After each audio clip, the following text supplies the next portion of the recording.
به نام خداوند بخشنده و مهربان. السلام علیکم دامنای محترم.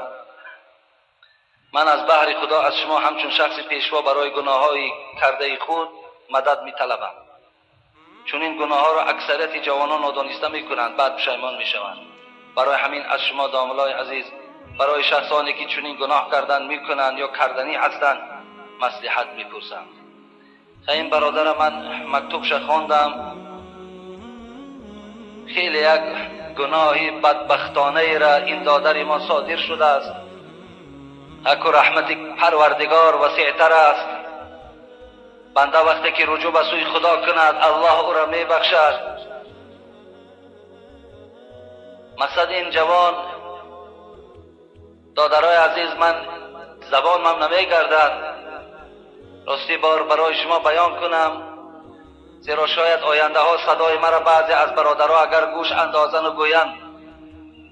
مقصد این حاجی میرزا در برآمدش این سخنی قبیح را استفاده برد، لیکن برای خاطری که اصلاح دیگر جوانها شود مجبور شدم که این سخن به سمع شما رسانم. اینجا این دادر خیلی آدم ایماندار بود است که بیان کرده است، توبه کرده است و گناهش همین بود است که عائله حلال خود در جایی که خدا امر کرده است استفاده نمی برده است، فقط از جایی که ناجایز است و او را در اصطلاح ما مردم بچه بازی میگویند، لیواطه میگویند، فقط کارش همین بوده است. باری اول بسیار میگوید برای من درست بود، حس میکردم، زیرا که من یک بار از زبان شما شنیده بودم که نسبت لیواطه شما یک برآمدم داشته بودین، لیکن مرا بسیار شیطان وسواس کرد و همین کار را چنگ زدم، لیکن بعدم پشیمانم که شدم، باز این کار این عمل زشت دوام دادن گرفتم. عاقبت روز به خود آمدم و گفتم که روز از روزا اگر جان به حق تسلیم کنم با همین فعل بدی خود با خدای خود روبرو شوم چی جواب میگفته باشم.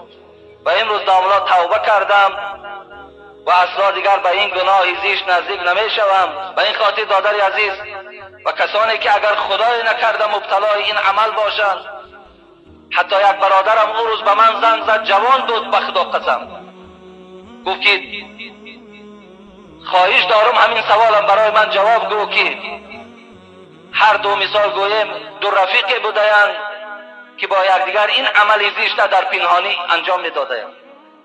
داملا چیکار کنیم؟ اگر توبه کنیم از صدق خدا ما را میبخشد یا نمیبخشد؟ از صدق توبه کنیم دادرای عزیز، خدا میبخشدتان.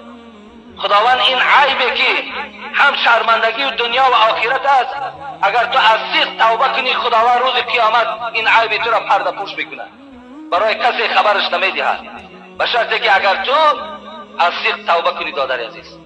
این عملها در برادرای عزیز و گرامی نزدیک نشوید. این عملها در کسانی نزدیک میشوند که خدا را نمیشناسند، بر حبیب خدا محبت ندارند، ایمان ندارند، توفیق ندارند. آدم ایماندار و آدم خدا ترس و آدم مسجدی اگر به این عمل چند زند، حساب کنید که عذاب شما 10 چند و 100 چند در پیش خدا است. آیا زن من طلاق شده است یا نشده است؟ البته زن تو طلاق نشده است، لیکن خدا رحمت کند برادرای ما را، داملاهای پیشین که حتی که اگر زن از قسمی پسی او دشنام میدادن میگو زن طلاق شده است. ببین به خاطر چی میگفتن؟ به خاطر که این عمل بسیار عملی بد دیده شده در نزد خداست. ولی با کردنش کو انسان چقدر مرتکب گناه شود و دشنام دادن انسان در نزد پروردگار در یک گناه کلان چنگ میزند.